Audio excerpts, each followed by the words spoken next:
Hello, everybody, and welcome to another Sister My Soul conversation with Victoria and Asha. I can point to Oh, you. And we have just a philosophy of just showing up just as we are. We imagine that we're hoping, anyway, we're reaching out to women who just want to sit in on a real, raw, authentic conversation and feel connection, feel that sense of I'm not alone. And, we're all so connected. And when we hear a live conversation and when Asha and I talk, we go many directions and we go deep and we go real, that we hope that it touches you, and we want to hear from you what you'd like us to discuss in the future. But right now we just invite you to take a seat with us, grab your favorite beverage, and just be with us and be with you as we explore topics that affect us all. Okay. Hello. hello. So my dear, I feel you across the ethers. I thought you might, yeah, because you're pretty smart. You're pretty intuitive. You're pretty Yes. empathic. Yeah, it's been a weird couple of weeks, and I keep getting the sign or the song running around in my head that won't you take me to Funky Town? Won't you take me to Funky Town? Because I feel like I'm visiting Funky Town. We're there, huh? I'm deep into an unplanned vacation in Funky Town. It started last week a little bit when I postponed our talk last week, and just this feelings of something, and we talked last week about how I'm trying really hard not to put definitions or labels or goodness or badness on whatever is going on with me or stuff. And this week, boy, I just am feeling heavy. I mean, these are going to be judgy kind of words, but I'm feeling heavy and mired and a lot of really familiar feelings of worthlessness and wanting to run. And at the exact same time, there's something different because unlike in the past, I didn't go to shame. I started there. I could feel myself starting to drive down that road. And then I went, nope. Just pay attention. And I wanted to run away and give up everything and live in a monastery, and because that's what I do when I feel overwhelmed and I don't know what to do with my feelings. And at the same time, I said, no, you're not going anywhere. You know darn well that's not going to change anything. That's not going to shift. I'm just going to close down my life and focus only on the people in my family, blah, blah, blah. So yesterday I was a weepy mess. Today I feel everything just right about here. See, my eyes are a little puffier today. I messed up with a friend yesterday. We, thank goodness, found a place of balance. I canceled my 12-step group yesterday because I was like, I cannot work in this program today. I said, let's just tack it on to the end. I don't want to give it up. We're in 8 week of a 12-week, 12 steps to recovery from white conditioning, and I'm committed to do this work. And I think we're right on target. I think everybody was like, the crap's hitting the fan, and for individually for each of us, and then we're also seeing yet again in the world all this stuff. And I'm feeling. I was telling my husband last night. I said I feel about 85 to 90% my normal, my normal hopefulness, my normal belief that the world is arcing always in the direction of evolution and goodness, and that people are basically good. And then there's this little, black part of my heart, my cynical, I call it my little black part that's in my heart, the green heart, the pink part, and then there's this little black dot that's cynical and terrified. Just speaking that word out loud, there's a part of me that's just terrified. Yeah. And I've been holding that, and I've been holding that for my family and my community and my world. And I've been holding that, and I'm tired and I'm not sleeping well, but that's part of my story. So I called a practitioner yesterday. I'm smart enough to do that. And she reminded me of something my mom asked her many, many years ago when she kept telling a particular story over again. My mom is a minister and an amazing spiritual counselor. And she said, what's the payoff you get in telling that story over and over again? Which is such a great question. Yes. And I forget to ask that of others. I've stepped a bit into codependency as far as being a minister and being a mom. And that's not who I want to be. And I also then was asking myself, what's the payoff in continuing to affirm that I have trouble sleeping?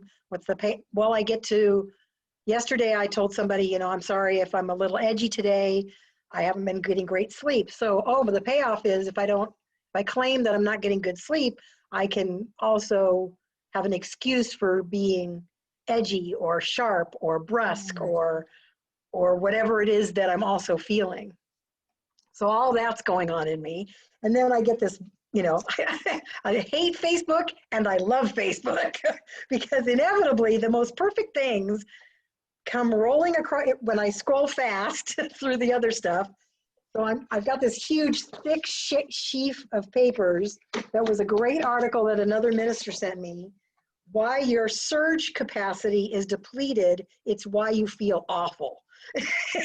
How to pull yourself out of despair and live your life. So I'm reading this, I'm marking it up because that's what I'm going to be talking about tonight.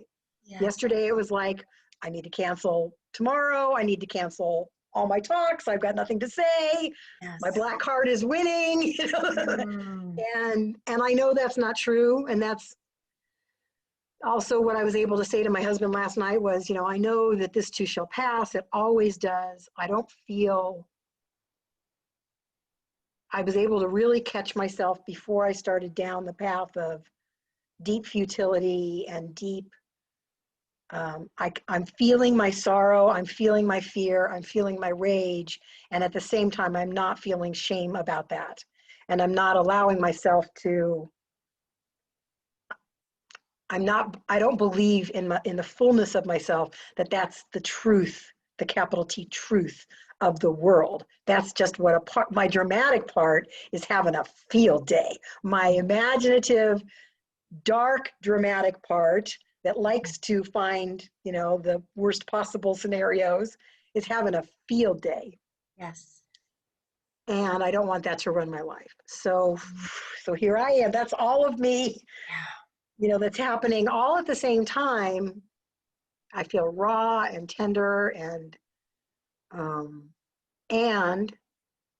with my community, I have a deep commitment like I do with you. And in this time, I'm not going to pretend. I can't hide anything. I can't pretend. I mean, I'm a sucky pretender anyway. I used to think when I was in a dark mood that everything's fine or nobody could tell. And I feel like, you know, Pigpen with this stink cloud that's following me around. And I think nobody notices. And I know that my aura in real life, this is real life, in my normal way of being, you know, my aura is big and colorful and expansive. And as soon as I'm in one of these places, I know that it just goes, and it shrinks around me like a protective cocoon that just popped into my head. It shrinks around me like a little protective cocoon. And this is that. And of course, everybody feels that. Yes. And like me, we don't always know what to do. And there's nothing to do. Except I am deepening in my meditation practice, which I've not been great at lately. I'm deepening in my prayer practice. And I'm going to start doing some ecstatic dance or ecstatic breath work, you know, something to shift and move the energy in my body, because I'm really clear it's very stuck. Yes. Here and here, like right in between these two places. It keeps doing this little dance, this swirly thing. So that's today, and I would imagine, and then what was great about this article was, you know, she's a doer and a person who gets things done, and I realized that my personal operating system, though it has led to tremendous success, had failed me on a more personal level. I had to figure out a different way of contending with life. I thought that was great. And she said, the more she started putting this stuff out there and listening to other people, she was like, oh, I'm not alone here. Yes. The sense of it wasn't, she said it wasn't depression. It was anxiety tainted depression mixed with ennui that I can't kick, along with a complete inability to concentrate. Yes. Ooh, well said. Yeah, I've been Yes. having trouble just reading a book. Mhm. You Mhm. know, I've been watching lots of little cooking, you know, like British Bake Off and Kids Baking Oh, Barbecue Show, because there's no plot to follow. There's no characters to keep track of. There's just people making things. yeah, And and it's also tethers you into just real life, real time, right now, cooking, present, just cooking and fulfilling that basic need, you know. yeah, Um, it's so interesting. When I went to set this up for today, I saw an option for live on Facebook, and I thought, oh, maybe we should try that someday, because if we had done that today, you would have had all kinds of comments with you, Asha. Every single thing you're saying, I'm just like, mm-hmm, yes, yes, yes. We are all swirling together. We're all in this just intense transformational time. I mean, I feel like a broken record. I keep saying that to my clients, myself. This is intense transformational time. And there were so many things that you touched on. I was like, yes, I mean, I'm with you. I'm swirling too. And really, it's I was working with a client the other day, and this word came, which is we're all recalibrating. You know, you even touched on it, and I felt this myself. And by the way, I was giving up everything last week too. You know, like that whole my sinkhole is the, you know, let's see, my sinkhole dance or story that starts to swirl is nobody wants what I have to offer anyway. There's already amazing people doing what I do and offering it for free. Who's going to pay to come to me? And that whole, gosh, you missed the boat, it's too late, blah blah blah. I'm giving up. I'm just going to stop. And then, like you touched on last time, I have this just deep unabide that's not the word, deep relentless optimism that rises like the sun every morning. In fact, when I was going through some of this stuff, when I first, the transformational stuff, I started feeling it years ago. I went to a doctor and I was trying to explain it to the doctor, nurse practitioner actually, and she said, I think you might need antidepressants. It sounds like you're depressed. I said, I'm not depressed. I wake up with more joy than anyone I know. It's by the end of the day, I feel just bogged down and heavy. That word, I don't think it's a judging word. I think it's a very accurate word. yeah, Heavy, especially for empaths. It's like we absorb the energy of the world, and suddenly it's like, wait a minute, where's my hope? Where's my possibility? Where am I, that authentic self that wants to shine possibility and hope, But this recalibrating, it's like we're moving from an old way, it's like a pendulum swing, like way over here to way over possibility and back and wait, and then we back step a lot. But we don't stay there as long as you said. I realized there wasn't shame this time. We do go back, but we're trying to swing forward. And so it's this recalibrating until we find that new normal, new center, and this is hard work. I remarked a couple of times or another episode where if we look at the astrology of the 60s, it's pretty similar to what's going on right now. Intensity with Pluto and Saturn, and we had a Mars square Pluto, like just like, come on. And if you listen to astrologers explaining, you'll hear them redundantly say, yep, still intense, still going to be a hard one, And so here we are getting bounced around until, and another image I have is like being out in this ocean, trying to find a new shore. And while we're in the ocean, these one tidal wave after another, or for me, because you talked about cocoon, I say I'm very much in a cocoon, and I can feel this sort of, I feel sad if I'm disappointing my friends or people that I would in the past be very available. I'm not very available right now, because what it feels like for me is I've been pulled out like in a riptide. mm, Some people fighting the waves. And by the way, I want to add this. I think you are one of the brave ones, because I am in a cocoon. I support my clients, but I'm not as out there while I'm doing a podcast. I was going to say, what are you talking about, woman? Not as out there. I mean, you're offering so many awesome things, and I'm just doing what I barely can do. A podcast. Well, me too. Yeah, really? Oh Okay. yeah, me too. No, Yeah. yeah, I don't want you to denigrate one tiny bit what you do and what you bring into the world, because even if you just sit in your room and hold consciousness, that's big. That's a blessing to the world. Yes. And for my normal, doer person, my 3 things a week feels Mm, like, it does feel like I've come back, but then there's a part of me that just wants to quit all that. yeah. And at the Yes. same time, I know darn well if I'd say I'm stopping everything, in 2 weeks I'll be bored. In 2 weeks I'll Mhm. have something to say. In 2 weeks, or however long it takes, I'll be ready to step back out again, because I know that, like you said, it's that natural optimistic buoyancy. And so even in the midst of what I'm kind of working with this week is this knowing that, this is not permanent. Yes. And in the, like this big lengthy article talks about, we're in an unprecedented time Mhm. for all of us, and all of our grief mechanisms of sadness and rage and, and frozen and all those things that normally in the grief process people can move through because they feel like there's some end eventually. She equates a lot of what we're going through to people who've had people that were missing in action and they didn't know if they were alive or dead, or people that lost people in a plane crash or the plane disappeared, when you just don't know what the reality is. And she talks a little bit about, like, Schrodinger's cat. Is it alive or dead? Are we going to go forward or are we not going to go forward? What's going to happen? Well, we don't know. Whose cat? What was that? Schrodinger's cat is a philosophical theory that if you imagine a cat in a box, the cat's either alive or dead, and you'll never know unless you open the box. Okay. But Mm. without opening the box, both possibilities exist at the same time. Oh, gotcha. It's Yeah. both alive and dead at exactly the same time. Oh, wow. Okay.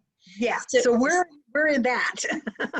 yeah, but so we're in that, but see, again, spiritual beings having a human experience, and of course we need to embrace our human experience, let ourselves feel all the feels, and more, if we're not doing our work. And here's what, then there's the spiritual component, which is to vision, to open the box, face it, and then vision whatever it is, vision for something other than that, or more possibility there. But I really feel, and I don't know if we've talked about this before, that part of what we're in the feeling and experiencing, this intensity and this, it's like, I feel like God, the universe, however you connect, a lot of us felt like, oh, we were put on timeout initially, and was it March, like, oh, it's going to be a 2-week timeout, and I was like, it's not going to be 2 weeks because we have a lot of work. Because I felt like immediately, I knew this was coming in some way, that it's a call to do our deeper cleansing, inner work, purging, and get clear on what we can choose better together. Mm. And I knew it wasn't going to just be 2 weeks. And what was my point there? That was a point. Gosh. Oh, it, because I had a vision quest where I saw this very clear image of a washing machine going on, and I'm sitting there going, what is this about? Do I need to do laundry when I get home? What is this? And it kept coming. I couldn't, and then I heard agitation cycle. Mm. And it took me a while to unfold that, to what does this mean? And then it was a knowing that it was individually and collectively, we were going to go through a very agitated cycle. And what is the cycle of the wash and agitation? It's to get all the grime and dirt out, to clear, to cleanse, to purge. And that's what this feels like. And it's like, yeah, it's going to take as long as it takes, right? And that's why it feels like, yes, we're all, I don't know anyone who isn't getting pulled into something that feels like grief, or having to look at the old way in their being, or letting go of something, having to emerge the authentic self. And when you said, yeah, you rise like with a lot of optimism too, and you start again to do the thing that you're called to do, that's the authentic call, and we choose it again because that's our being. So it's the shift from, first we have to be in the human experience and witness all that we've created in the human experience collectively and individually, take responsibility for it, make different choices, roll up our sleeves, put our big girl panties on, and do the work necessary in the human experience while we can still find that light of possibility in our spiritual vision. Oh, here it came. I'm like, what? I know there was a point. There was a point here. You remember that old Steve Martin movie, Trains, Planes, and Automobiles? Mhm.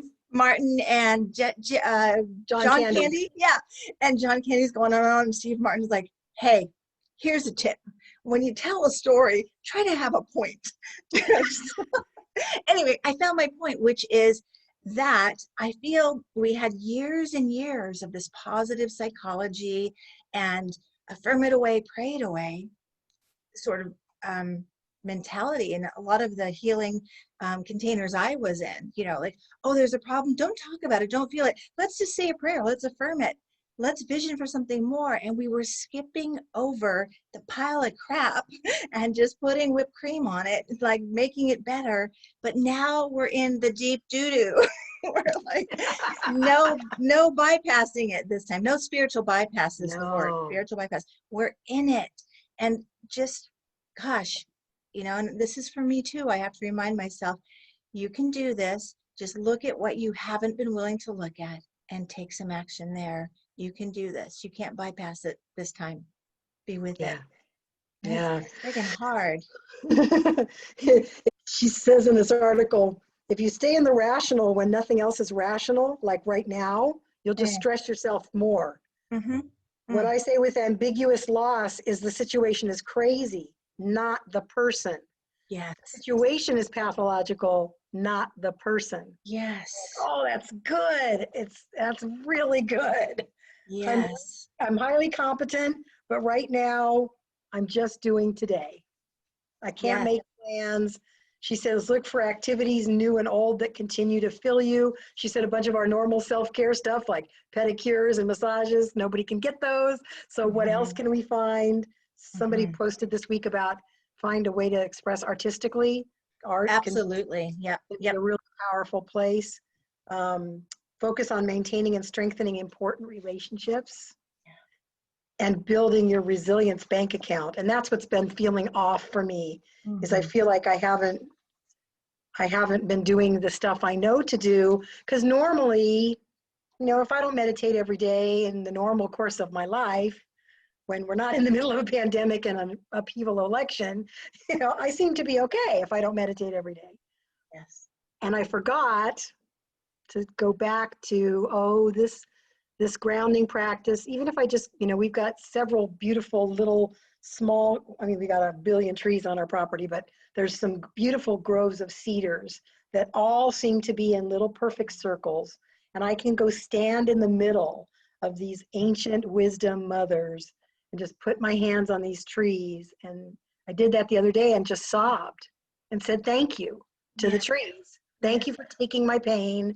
Thank you for existing for, probably most of the trees on our property are probably second or third growth trees, but they're at least 50, 60, 70, 80 years old, many of them older than me, which is good. Okay, you got some ancient wisdom, some older wisdom than me. Yes. So can I just let the trees take it and take it out of me, or let it be in me and see it in a kinder, more accepting, more loving way. It felt hard yesterday, but it didn't feel the way it's felt hard before.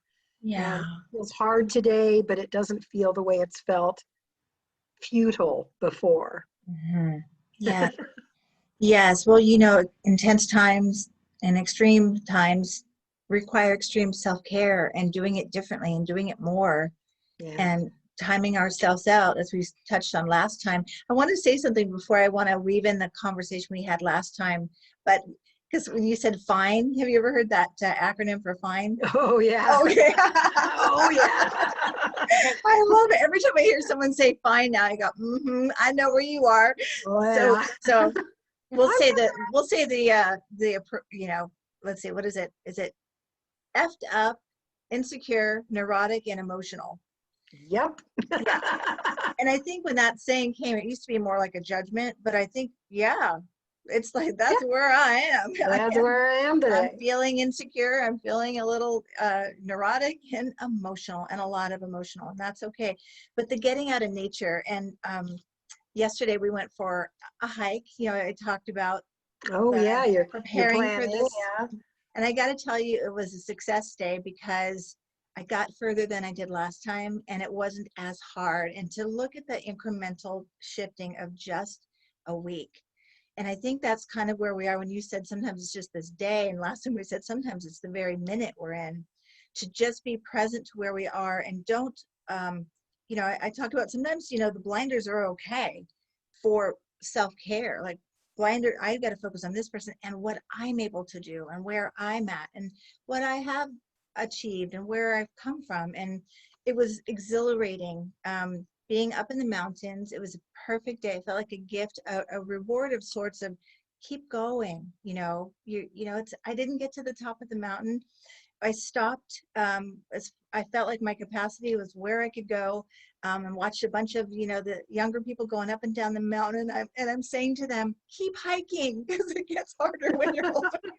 Keep doing this, But I really, and then the wind through the trees, and me too, the being around the trees and being out in nature. And I started to do this sort of grounding with my hands as I walked and struggled up the mountain. I put my hands towards the earth, and I would say, there's a beautiful song that I paraphrased, and it was, "Oh Mother, carry me,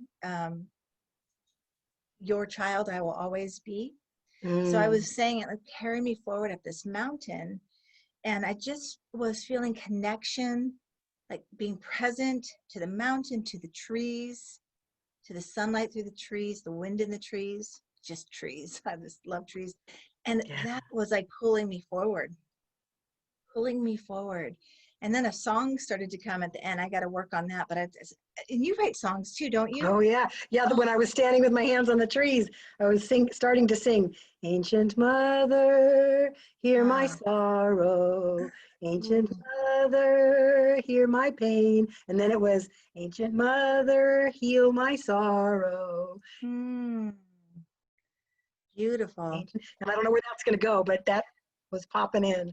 I love it. I had one pop in too. And what I do now is I record it so I can catch it, because I may not remember, but it was the words were kind of like just a love song to myself and to my body. And, just strong mind, strong body, just walk with me through the mountains, something like that. And then at the end, it was beautiful earth, beautiful something, carry me through the mountains. And I'm going to work on it, and then maybe I'll sing it at some point. But I love that. And so here's the thing: when you talked about all those things, maybe from the article, yes, movement, artwork, being in nature. For me, all these things that we might get on a list of self-care items, really they're a callback to soul, to what is real and true in a unfolding, unreal world that's like such confusion and illusion right now. Like, what is real? And for me, like when I do some artwork or movement, I'm taking a somatic dancing class, because years ago, I think I mentioned this to you. I started a workshop. I did it only twice, but I wasn't ready to do it. I just knew it was needed for my body, and I was fumbling through trying to guide people through movement and dancing to move their emotions. I knew there was something like it, but I hadn't heard of it. And so then I found the somatic dance class by a teacher. Her name is Bernadette Pleasant, and she is a phenomenal woman.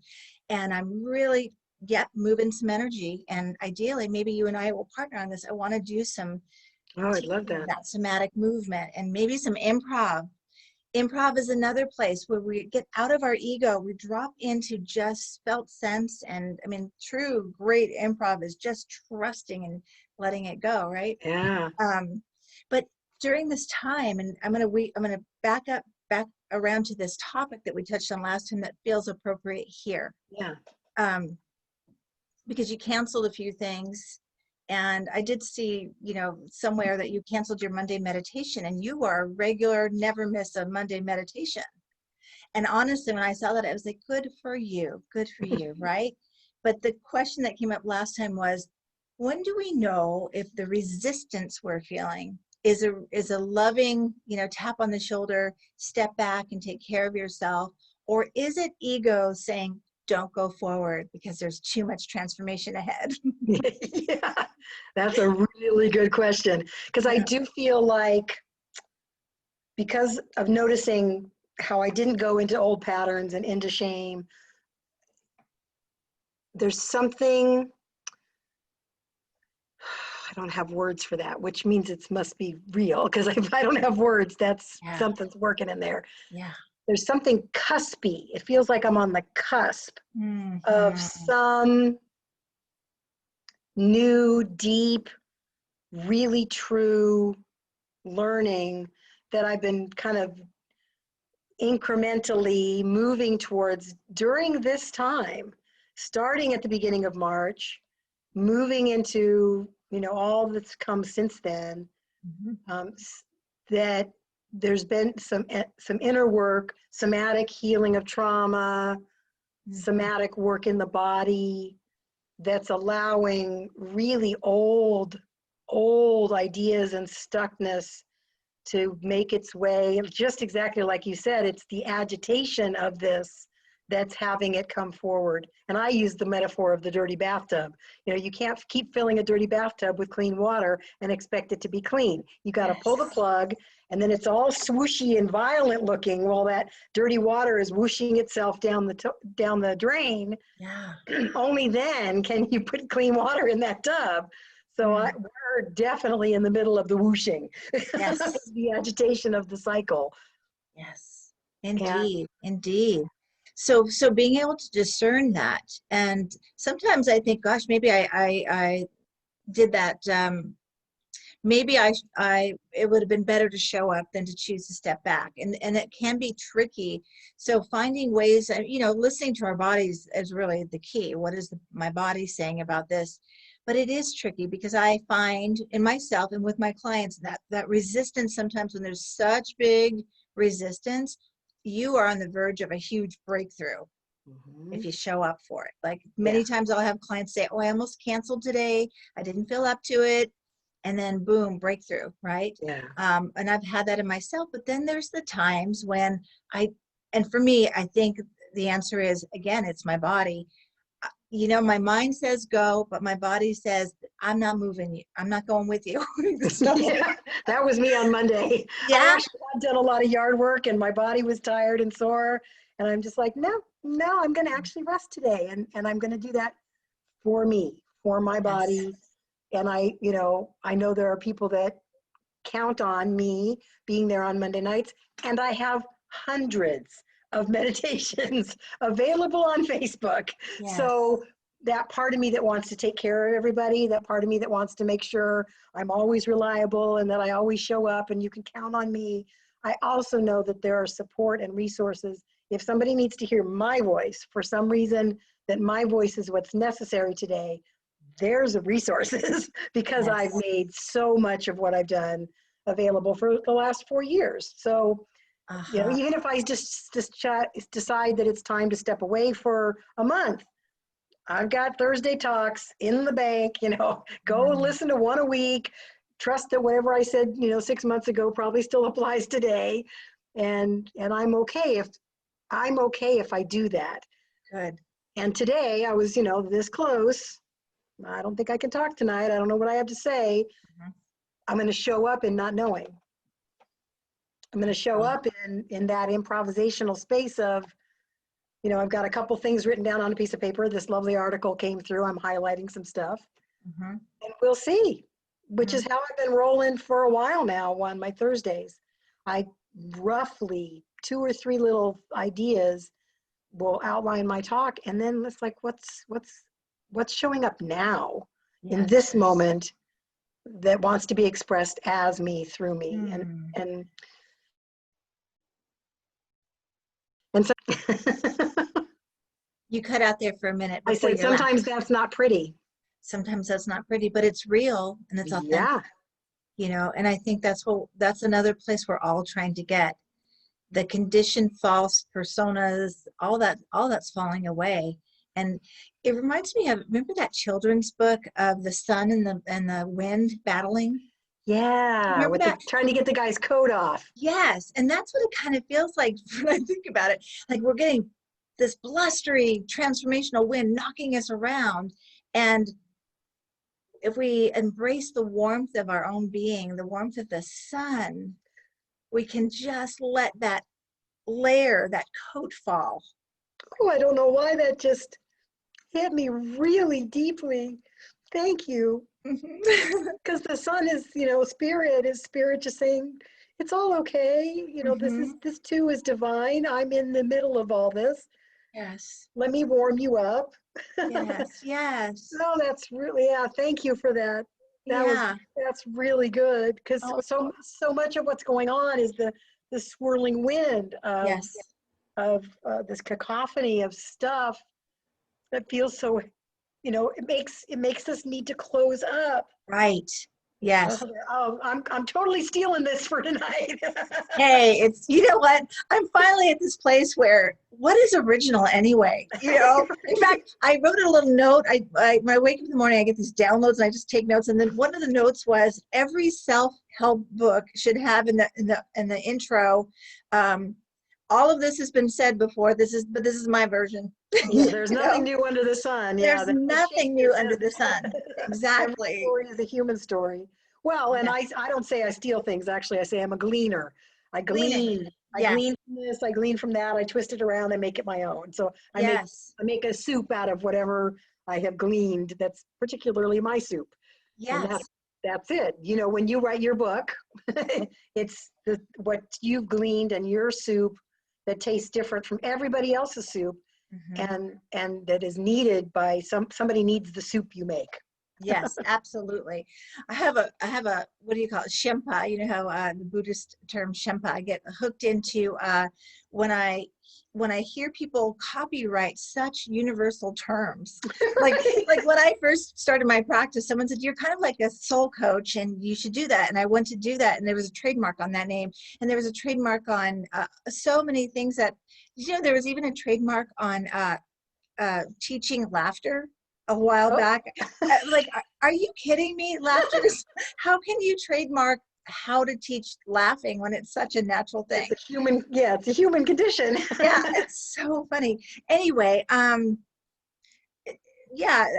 this resistance and this, as you just did that, the physical gesture, we're getting the blustering, challenging transformational winds knocking us around. And what's painful is when we shut down. Yeah. When we close our hearts, when we no longer feel. And that's the place I practice a lot. Like I can get pulled into judgment just like that, with the current stuff. And I've been teaching, and I'm sure you can relate to this, for years, choose love and acceptance. It's like, oh, now I got to practice it. Okay, so and so we can dislike a point of view, but not stop loving the person behind the point of view, and that makes me cry because that is a place I want to practice, and I'm not always there. And so choose love. And even the example of the cat in the box, that's what I was thinking, like it's closed for now. And again, if we just open, be willing to open with the warmth of our own heart and love, and first let it bask in it for ourselves and then exude that out. That for me is the real and true work. And I say I came in with a lot of joy and a lot of love, and I sure don't want this world to take that from me. And that's part of what's been causing me pain this week is I've been feeling myself closing in, shutting down, protective because of my judgments, because of my seeming inability lately to titrate my dosage of judgment, and those things that judging about the world and judging about myself, but I've just been feeling myself closing off and isolating, and that's so an antithesis to who I am as a being, and that Yes. hurts me. That hurts me when I have this weird, crazy idea that if I close off, I'll be okay or safe, or that'll be enough. Yes. That's not enough. Being closed up in that coat, trying to protect myself from the winds of life, is not my natural state of being. And I also get that for a lot of people, it's really scary to be out there, to be authentic, to be vulnerable. It's risky and terrifying. And in the past, over and over and over again, somebody's taken that and hurt them. And yet, and I think you and I have that too, so somehow we continue to choose love. We continue to choose hope. We continue to choose possibility, and something bigger than whatever's going on. And that's what I want to teach, isn't the right word. That's what I want to example. That's what I want to be in the world, is in the midst of the agitation, can we remember the sun? Can we, take some of that sun and be a little bit of the sun in our world, whatever that is, whether it's, meeting people in person or sending out a beautiful podcast to make it available for people to hear they're not alone, because we're just not. We feel really isolated these days, and we're not alone. Yes. And so to bring it together, though, I mean, it's in the human condition that we have fear, but it's in our spirit that we have absolute love. So we feel our human fear. We feel all the limitations of the human experience and the real experiences that we're having. And then we bring the sun of love. But it's just, it's almost comical to notice ourselves. Like for me, like I said something the other day and I cracked my husband up. I said, I'm noticing myself complaining a lot more. And I really don't like that. Right? So like I punctuate it with a complaint. Yeah, I'm complaining about my complaining. Yeah, and I don't like complaining. But just noticing it externalized. And here's the thing, maybe we're just noticing it externalized more. We're seeing it more in the world, but it's always been there. Oh, yeah. Everything we're seeing has been there a long time. It's nothing new.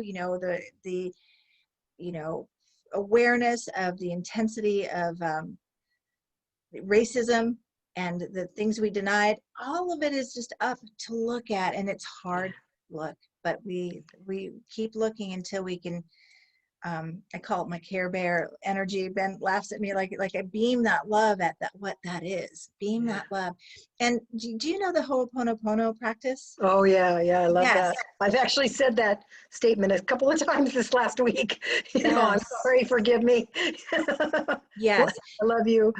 Yeah, it's a really great process when we have a desire to lead with love, but we don't have it in that moment. We have some stuff to move, and that process. And I would love your opinion on this, because I added one extra little line in there, and I had someone say to me, "Who are you to change an ancient tradition?" And I said, "Well, I'm changing it for me because it works better." But so. And the way I was taught anyway was that you can vary whichever order, forgive me, I'm sorry, right? Thank you, I love you.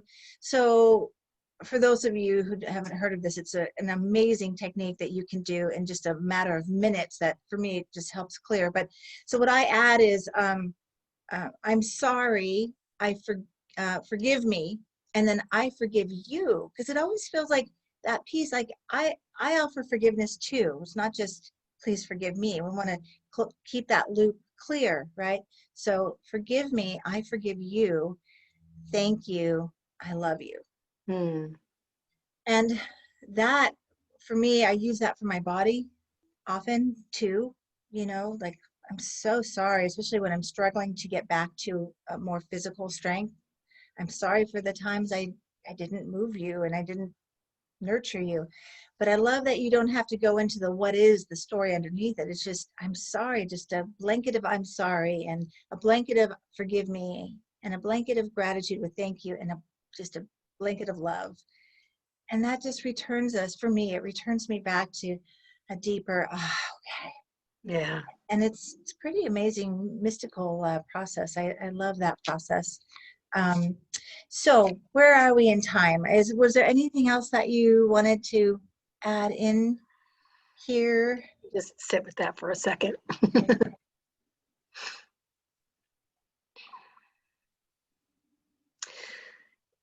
There's something about this, as you said, you know, the ability to be the observer of what's going on instead of being caught in what's going on, that feels like the agitation is bringing up for us to choose observer state more and more and more, for me to choose observer state, because while I was watching myself, I was in it, and at the same time I was watching myself be in it yesterday. So there was a, you know, part of me that was able to kind of detach from the extreme feelings of what was going on, which helped me not go into the shame spiral. She said, oh yeah, I was having a day. And she said, one of the things that always lifts me is violin music. There's something about violin music that always lifts her. So she said, I went to, you know, Spotify or Pandora or whatever that was, and put in violin music and was listening to music. And then she said, all of a sudden I realized, this is the saddest violin music I've ever. And it cracked her up so much that instead of, you know, this happy, beautiful, because she loves violin, but that violin music, for whatever reason, was the saddest music she'd ever heard. And it just made her laugh while in the midst of her sorrow. And I think that that's the weird razor's edge that we can choose to kind of dance around. You know, our sorrow and then our humor, and our sorrow and our observing of our sorrow, and our, you know, ridiculous black heart cynicism, and somehow being able to step outside of it and go, wow, that was really creative. The, you know, apocalyptic scenery you just created in your very imaginative brain, you know? Yeah. So that ability to just take a step to the side or a step above or next to whatever stuff that feels overwhelming is going on, that feels like it's helping to keep me a little bit more present, more grounded, more available. And this is where we sister, yeah, you glitched a little bit there, so I stepped over you. Sorry about that. We're doing better this time, though. A lot less glitching. But yes, may I sister you for a moment? Please, as you sistered me last time. And that, yes, be stepping into the observer, but to step into the observer with just a big embrace of compassionate love for yourself. So you're observing with that compassionate view of yourself, you know. And when I think about like the people, myself, when I'm triggered, I see that little wounded little girl. And that does help me be with people in the world that I might be judgy about. Like, they've got an inner child in there who is wounded, trying to do the best it can to navigate this world, and don't have the consciousness to choose differently at this time. But that compassionate piece, I mean, that's like that's the word that comes all the time: compassion and acceptance, compassion and acceptance. Where can I practice more compassion? But I just feel like I wanted to wrap my arms around you and say, you know, just blanket you with compassion, and to let you feel my compassion as I hear you and witness you.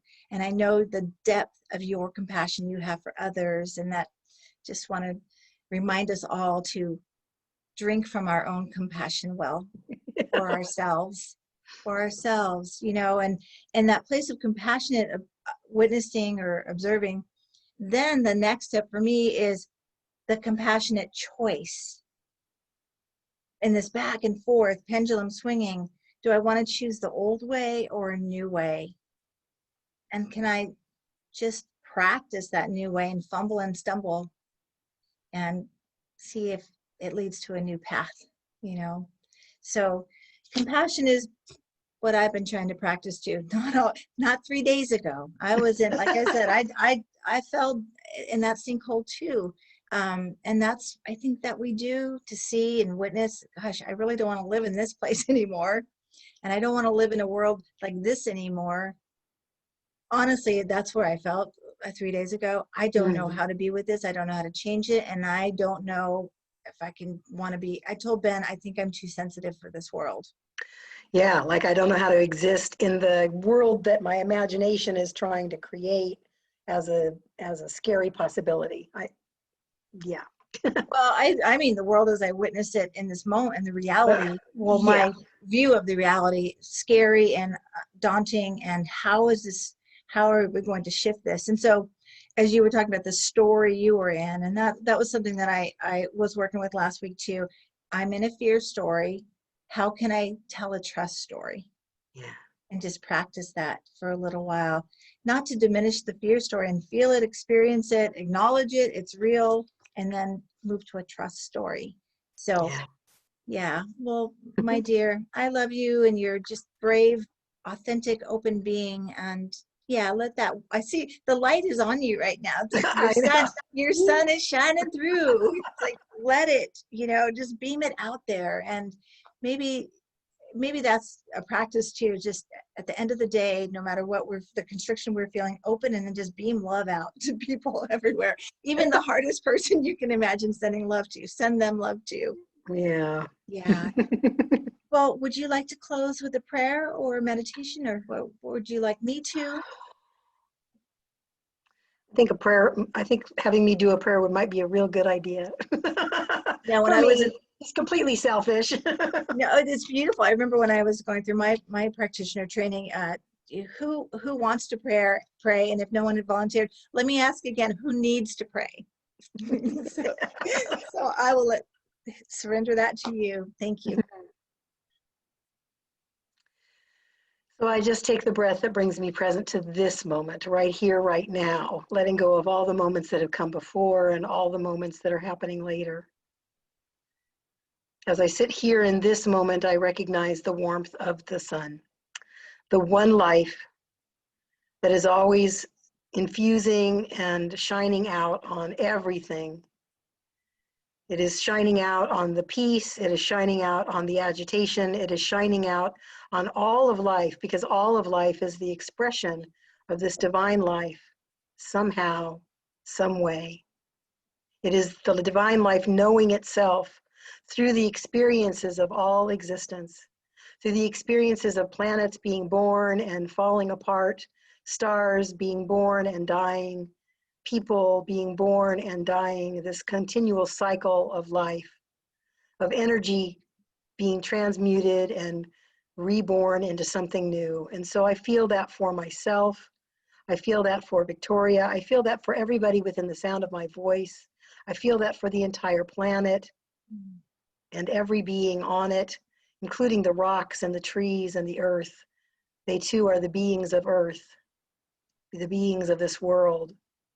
They too deserve compassion and love, as do we, for the processes we are in the midst of, in the agitation that is at the center of what's happening right now, unearthing and revealing that which is ready to be healed in each one of us, as individuals, as a collective, as a country, as a planet. And at the same time, there is always this beautiful sun shining. Even as the wind blows, the sun shines.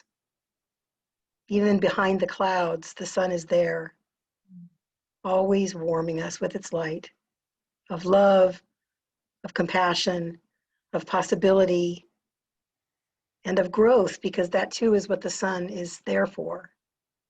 The possibility of growth, the possibility of something new being born through the process, through the struggle. I think of the seed having to make its way out of its self and up through the earth, pushing and pushing, not knowing where it's going, but trusting that the sun is there waiting for it.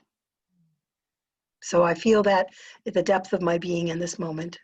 I feel that possibility at the depth of my soul, and I feel immense gratitude for this opportunity with Victoria through this weekly connection that we have, through the willingness we have to just show up, however it is, to be the sun in our own lives and possibly in the lives of others. I let go. I let go of trying to manage and figure out and handle all of life.